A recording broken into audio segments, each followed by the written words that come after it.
Hit it, boys.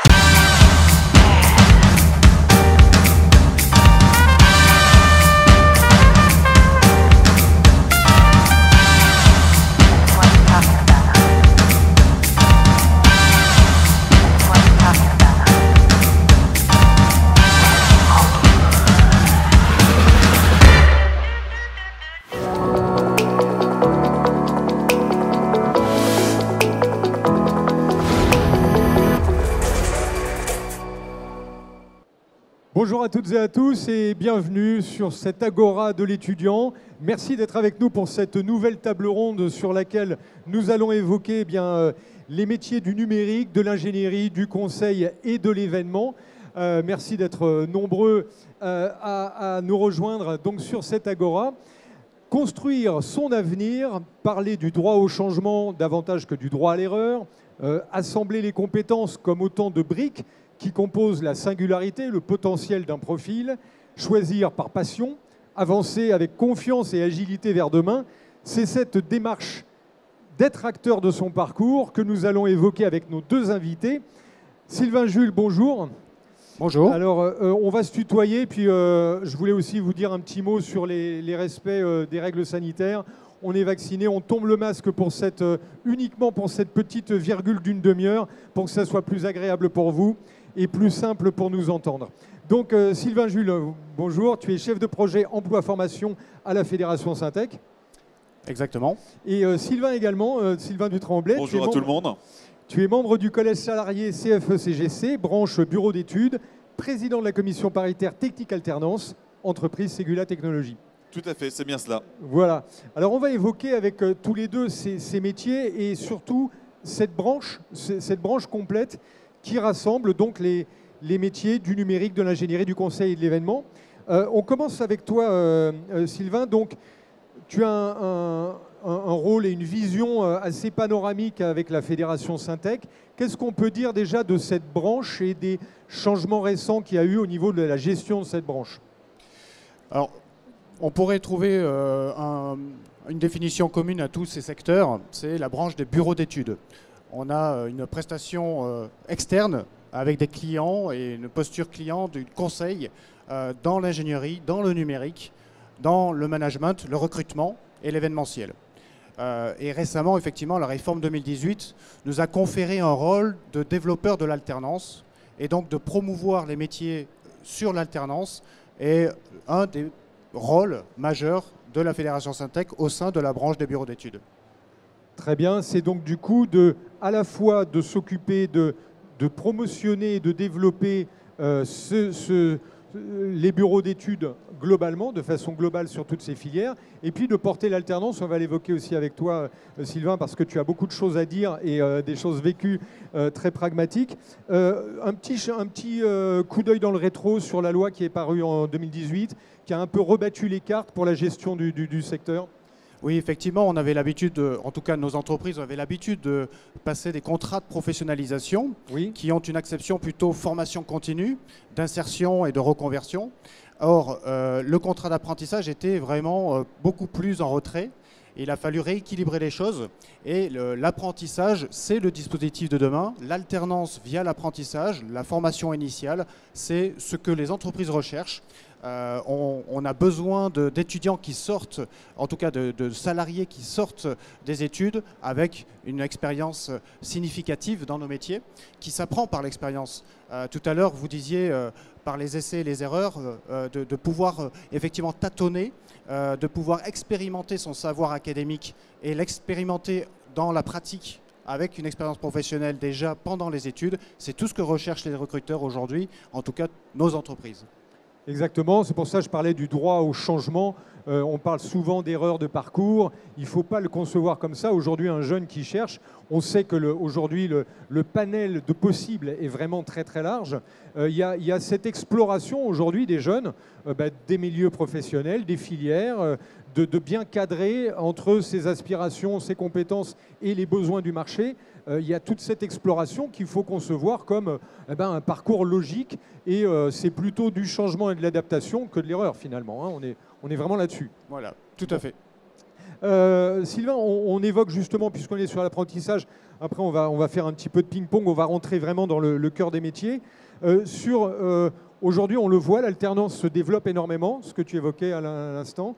Parle-nous de ton parcours, toi, comment tu as vécu ces étapes en fait.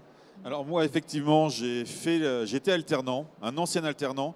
L'intérêt pour moi, c'était de pouvoir un petit peu quitter la maison, d'être autonome. Et ce qui était très intéressant, c'est qu'au sein de l'entreprise où j'étais accueilli, j'étais le plus jeune et je faisais équipe avec le plus ancien. Et en fin de compte, l'ancien me communiquait son savoir, ses techniques.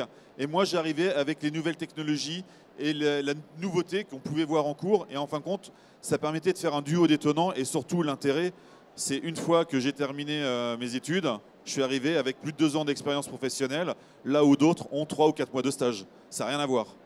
Rien à voir. Et ce que tu soulignes là, c'est très intéressant. Quand on parle de l'alternance, des fois, on minimise ou on n'en parle même pas. Ce relationnel entre le référent qui va t'accueillir dans l'entreprise et puis le jeune qui arrive, c'est un lien qui est très précieux et c'est une relation qui est très enrichissante, j'imagine. Tout à fait. On parle de tutorat, mais j'aurais aussi tendance à parler de mentorat parce que derrière, c'est un mentor qui est là vraiment pour nous guider, nous donner certaines valeurs. Ce que je disais parfois, c'est que moi, je fais encore partie de ceux qui ont vécu le service militaire, qui donnaient à l'époque certaines valeurs, certains éléments. Et en fin de compte, aujourd'hui, l'apprentissage permet aussi de passer de l'étudiant au salarié et fait mûrir énormément les personnes qui arrivent dans les métiers. Et aujourd'hui, les entreprises ont besoin d'avoir ces compétences. Preuve en est, dans notre branche, 94% des personnes qui sortent de l'apprentissage dans les 6 mois ont un CDI. Ça veut tout dire. Carrément. C'est un chiffre important qu'on va relayer un peu. 94% de la filière en CDI, ça c'est vraiment important. Quand on parle de ça, Sylvain, donc il y a ce rôle de mentor qui est vraiment très important. Si on évoque maintenant les métiers sur un plan un peu large, on va resituer les bureaux d'études, qu'est-ce que c'est le job quotidien dans les bureaux d'études, et puis ces différentes filières qui font appel à ces bureaux d'études, ça va donner aussi un potentiel d'évolution ou de passerelle. On va évoquer un petit peu ça avec toi. Tout d'abord, le bureau d'études, c'est quoi quand on parle de ça? Je l'ai expliqué tout à l'heure, c'est effectivement des entreprises qui sont dans des prestations intellectuelles, des prestations de services auprès des entreprises clientes. Ça peut être des très petites entreprises comme des grands groupes. On a 80% de nos entreprises sont des TPE-PME, donc c'est important de le notifier parce qu'il y a une gestion familiale aussi, donc il y a quelque chose d'assez étroit dans les relations, d'assez resserré. Ce qui est important aussi, je crois, de dire, c'est qu'on recherche beaucoup de compétences hybrides. On a effectivement des qualités, on recherche des compétences techniques, on recherche des compétences vraiment métiers, mais aussi, et de plus en plus, les recruteurs sont sensibles aux compétences comportementales, ce qu'on appelle les soft skills. Ce que vous savez communiquer, savoir écouter, avoir une posture, vraiment une communication qui est avérée, une bonne communication. Et ça, c'est primordial. Quand on s'engage dans la vie active, on n'a pas ces réflexes parce qu'on n'a pas suffisamment pratiqué, mais l'alternance est là pour affiner cette compétence et c'est, je crois, important de le préciser aujourd'hui pour ceux qui hésiteraient à investir nos métiers parce qu'il y a cette posture client, cette relation avec un commanditaire qui est importante dans le quotidien de nos entreprises. Apprendre à apprendre, c'est un peu ça, hein, ce concept aujourd'hui qui se développe de plus en plus, apprendre à apprendre. Et on le voit, l'alternance, c'est gagnant-gagnant, le jeune gagne en maturité et l'entreprise, il faut le voir aussi comme ça, intègre un élément qui peut travailler déjà directement tout de suite. Une fois qu'il sort de l'alternance, il est employable tout de suite, il a les codes, il peut y aller, il fonce, quoi. Oui, alors ça peut être des formations très généralistes et les entreprises sont au courant, en tout cas elles s'adaptent. D'une fois qu'elles accueillent un salarié dans son sein, il y a une réadaptation des compétences au regard des commandes clients, au regard de la mission qui est en cours et pour lequel le salarié va s'investir. Les compétences jouent le jeu de l'adaptation des compétences en fonction de la mission. Donc c'est en perpétuel renouvellement.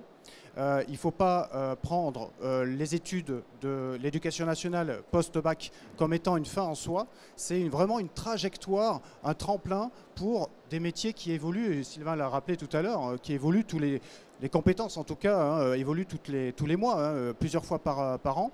On a l'habitude de parler de métiers en tension, donc où les entreprises ne retrouvent pas les compétences, un vivier de candidats suffisant, mais on peut aussi parler de compétences en tension. Et Sylvain parlait tout à l'heure du mentorat, de ce binôme même qu'on pourrait appeler, c'est le fait que le jeune vraiment rompu à toutes les nouvelles technologies, à tout ce qui se fait de mieux et qui est dans l'air du temps, eh bien, peut apporter aussi sa vision novatrice auprès du senior qui le suit. Parce que, je te passe la parole tout de suite après Sylvain, c'est vrai qu'aujourd'hui on se rend compte que c'est assez unique dans l'histoire, c'est une situation qu'on n'a jamais connue avant, que les jeunes ont des choses à apprendre aux anciens. Avant, il y avait un aspect de la formation, de l'enseignement des études très descendante. Le prof, il sait, il amène son savoir aux élèves. Et aujourd'hui, on se rend compte que ça soit même à l'intérieur des universités ou des écoles, et puis même après sur le lieu de travail, les adultes, les anciens, les seniors sont là, ils sont à l'écoute des jeunes parce qu'ils ont des choses à apprendre d'eux en retour. Tout à fait. Aujourd'hui, les jeunes sont de plus en plus ouverts au monde, ne serait-ce que par rapport au numérique, et ça leur apporte aussi énormément. Les anciens ont c'est pas dit au sens négatif du terme, ont les anciennes habitudes. Les jeunes ont les nouvelles et celles qui vont arriver demain. Et justement, le savoir ancien avec les nouvelles technologies, c'est ça qui forme le mélange qui est intéressant pour nous et pour les sociétés.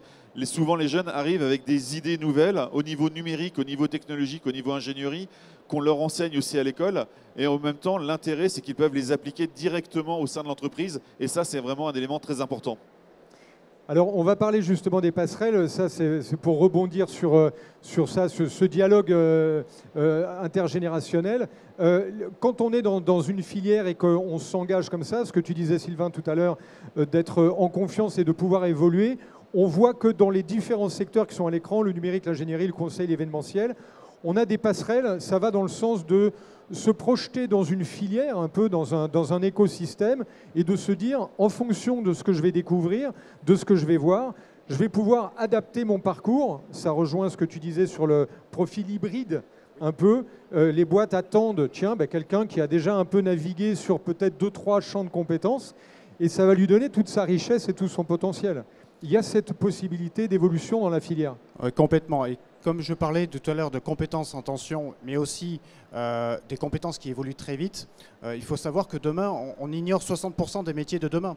Donc, quand vous vous lancez dans un parcours professionnel post-bac, comme je l'ai dit, ce n'est pas une fin en soi, c'est vraiment apprendre à apprendre, s'adapter. La faculté première, c'est de pouvoir s'adapter à toutes les innovations. Et la passerelle qu'on peut effectivement mettre en valeur sur ces 4 secteurs, c'est ces compétences relationnelles et en tout cas personnelles dans la capacité de s'adapter, d'écouter et d'apprendre continuellement. Je voudrais aussi faire passer un message à notre population féminine. On a des métiers qui sont genrés un peu plus que dans d'autres secteurs. Beaucoup de garçons, et c'est très bien, investissent les métiers du numérique et de l'ingénierie. Mais si j'ai un message à faire passer aujourd'hui, il me semble important aussi d'encourager ces demoiselles à s'engager dans ces filières-là. Parce qu'on manque cruellement de ces compétences-là. Et il me semble que, vous voyez, par exemple, l'intelligence artificielle, c'est des programmations qui sont faites majoritairement par des hommes. Et je voudrais qu'elles sachent que si elles doivent investir dans ces métiers, il y aura cette touche féminine qui est très importante dans ne serait-ce que le secteur de l'intelligence artificielle. Voilà, donc c'est aussi très important dans le développement de l'alternance pour nous, Syntec, et la branche des bureaux d'études, de développer ça. Et on a des signes encourageurs parce que l'année dernière, 37% des alternants étaient des femmes. Aujourd'hui, cette année, on a gagné 4 points. On est à 41% des alternants qui sont des femmes. Donc on peut s'en féliciter. C'est jamais gagné. On a, avec Atlas, notre OPCO qui finance les alternants, les parcours, beaucoup de promotion des métiers. Vous allez d'ailleurs derrière à la station A, ils seront là pour conseiller les jeunes qui sont intéressés par nos métiers. On ira en suivant cette table ronde, on se retrouvera sur le stand Atlas derrière. Effectivement, c'est important. On a, je crois, dans le numérique, 28% de femmes aujourd'hui, je crois, dans l'écosystème un peu global. Dans l'industrie, c'est aussi un peu pareil, on est dans les 30%. Voilà, on est dans des chiffres, bon, un tiers, c'est pas suffisant, mais c'est quand même pas mal. Il faut encourager ça, d'autant que on s'aperçoit que dans le numérique et dans ces professions, il y a justement une place extraordinaire pour les femmes. On a parlé dans la table ronde précédente avec l'influenceur, dans les startups, dans le numérique. Aujourd'hui, il y a plein de success stories avec des femmes, que ce soit dans la mode, dans les sites féminins. On a énormément de belles histoires. C'est des secteurs dans lesquels les femmes ont énormément de potentiel. Donc, il faut y aller. Ça, c'est une chose importante. Si on parlait des valeurs justement, puisque là on est là à sortir du genre, on a parlé des compétences, quelles sont peut-être les qualités personnelles qu'on attend aujourd'hui dans ces filières-là? Est-ce qu'on cherche de la méthode? Est-ce qu'on cherche de l'empathie, de l'intelligence émotionnelle? Est-ce qu'on cherche, je ne sais pas, de la rigueur? C'est quoi les grandes lignes en fait de qualités qui peuvent convenir à ces métiers? Bon, je crois que là-dessus, j'ai pas mal développé tout à l'heure, mais je crois que l'important, c'est d'être soi et d'avoir un bagage technique. Évidemment, c'est confortable. D'ailleurs, sur ce bagage technique, si je devais être un peu en contrepoids de la question posée, c'est la réforme du bac, apparemment, dans les premiers résultats, ne nous aide pas. Avant, il y avait la filière scientifique, la filière littéraire et la filière économique. Et il y avait déjà des canaux qui s'orientaient, qui pouvaient préfigurer les matières enseignées post-bac. Là, le choix est fait beaucoup plus pour avoir le bac et ensuite on voit. Mais sauf que les options sont très importantes et les mathématiques ne font même pas partie du tronc commun. Je dis ça parce que les métiers de l'ingénierie, c'est des métiers scientifiques. Oui. Et les métiers des sciences dures.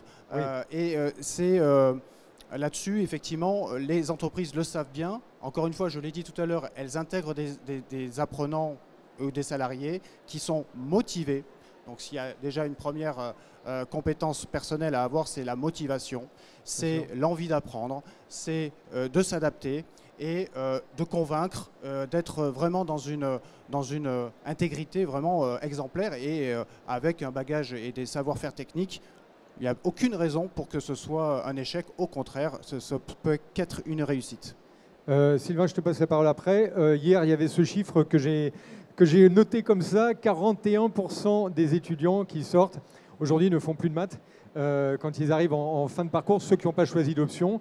Voilà, il faut quand même peut-être réhabiliter aussi les mathématiques. Je ne sais pas ce que vous en pensez, mais le numérique, tout d'un coup, donne une exploitation très concrète et une formalisation des mathématiques finalement. Avant, on était dans l'abstrait, on apprenait des maths très complexes, on ne voyait pas vraiment à quoi ça servait il y a 30-40 ans.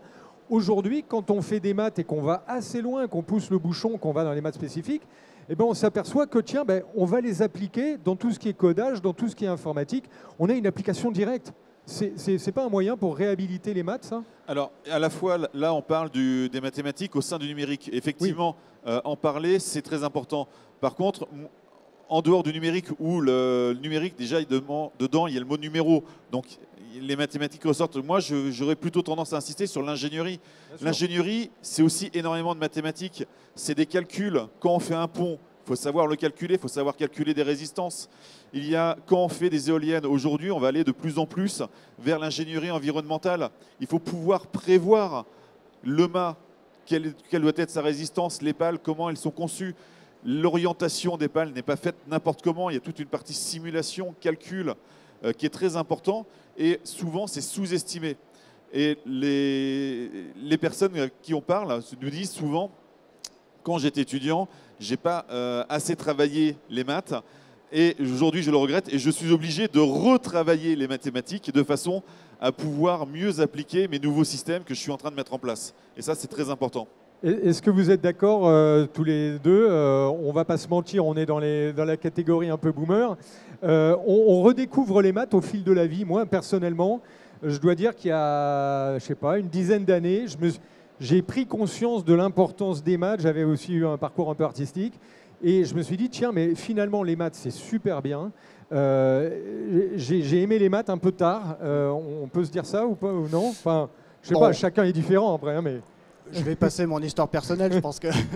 Mais merci Excel. Bon, parfois, il y a des calculs à faire et c'est des capacités infinies sur cet outil. Bon, l'idée de développer des logiciels, je reviens sur les compétences de développeur. On en recherche aujourd'hui et c'est le métier phare en tension. On doit et on recrute de bac à bac plus 3. Donc il y en a pour tout le monde. Il faut oser, même si on n'est pas matheux, il y a des techniques qui permettent justement de ne pas avoir cette compétence première, mais qui, justement, parce qu'il y a de l'entraînement, et il y a aussi de l'apprentissage avec les pairs, de pouvoir échanger, collaborer, transmettre, ne pas être avare d'informations, mais justement de pouvoir se nourrir des compétences et des expériences des autres. Mais c'est parfait. Et ce n'est pas que pour la vie étudiante. C'est aussi dans la trajectoire professionnelle à 30 ans, 40 ans, 50 ans et jusqu'à... voilà. Donc c'est là-dessus qu'il faut insister, je pense, d'oser, de vivre sa passion. Vous êtes passionné de jeux vidéo, on a des métiers, on a des entreprises qui recrutent sur ce domaine-là. Vous êtes vraiment dans les sites, dans les logiciels, dans le codage. Vous faites déjà du codage chez vous. Et vous voulez progresser, eh bien vous pouvez vous tester et apprendre avec les autres. Donc c'est le message, c'est vraiment vos compétences pour vous, personnelles, eh bien développez-les pour les autres, avec les autres. Exactement, ce côté collectif. Si on parle du parcours et de la formation tout au long de la vie, ce que tu évoques là, c'est vrai que dans le numérique, il y a beaucoup ce concept de dire, tiens, ben voilà, il y a des tutos sur, on peut progresser, des fois on peut refaire des cours, associer des briques. Si je reviens sur les parcours, tu as peut-être quelque chose à dire par rapport à ça, Sylvain? Alors oui, justement, sur les parcours, on a la chance au sein de notre branche d'avoir un observatoire des métiers qui s'appelle l'OPIEC. Génial. Et cet observatoire, justement, aide les entreprises, aide les salariés, aide les alternants ou les futurs alternants à pouvoir aller d'un métier à un autre. Il est expliqué entre autres les passerelles qu'il peut y avoir tout au long de sa vie pour aller d'un métier à un autre, pour évoluer. On a une équipe au sein d'Atlas et au sein de la branche sur l'OPIEC qui fait un travail extraordinaire. Et ça, il faut vraiment le mettre en avant et le souligner. Les études de l'OPIEC, tout le travail qui est fait est malheureusement, à mon sens, sous-exploité par les sociétés qui peuvent l'utiliser pour s'aider elles-mêmes à concevoir les passerelles pour faire évoluer aussi les salariés au sein de notre branche. Et ça, c'est très important. Et pendant qu'on y est sur les sites internet à consulter, il y a l'OPIEC, évidemment, tu as tout à fait raison, il y a Concepteur d'avenir. Vous avez ici toute une mine d'informations sur les métiers de l'ingénierie, du numérique, du conseil et de l'événementiel. L'événementiel aussi, petite parenthèse sur ce secteur.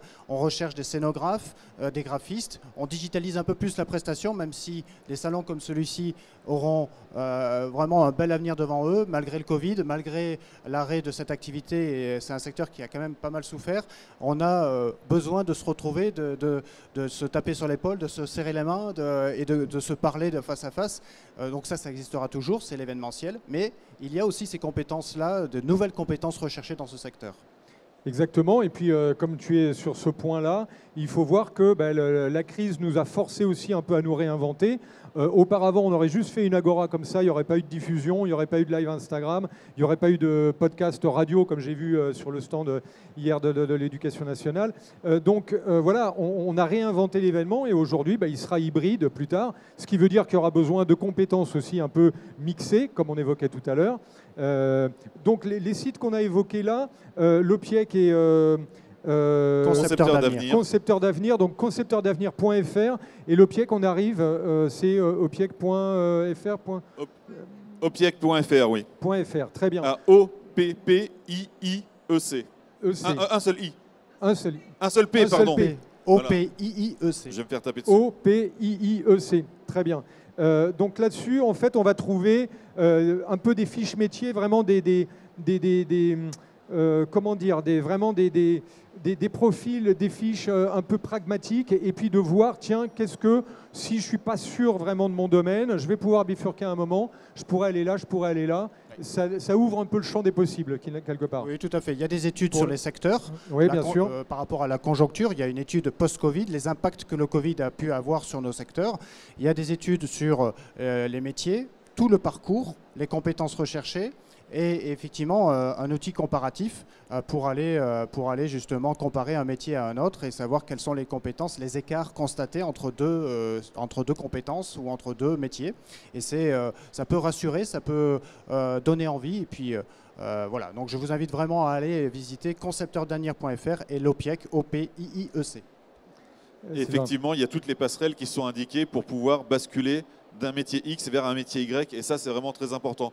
On a une branche qui nous permet d'évoluer très facilement avec toutes les techniques qui sont mises en place par justement la branche et Atlas pour que ça puisse bien fonctionner et conserver l'emploi chez nous.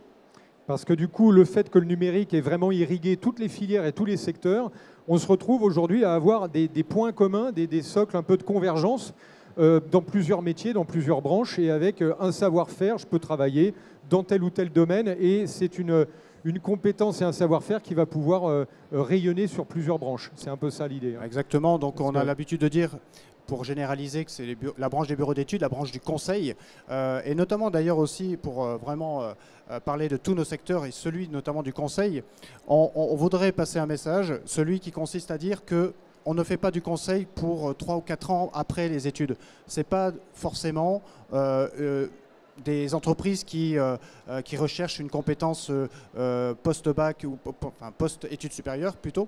On fait carrière dans les métiers du conseil.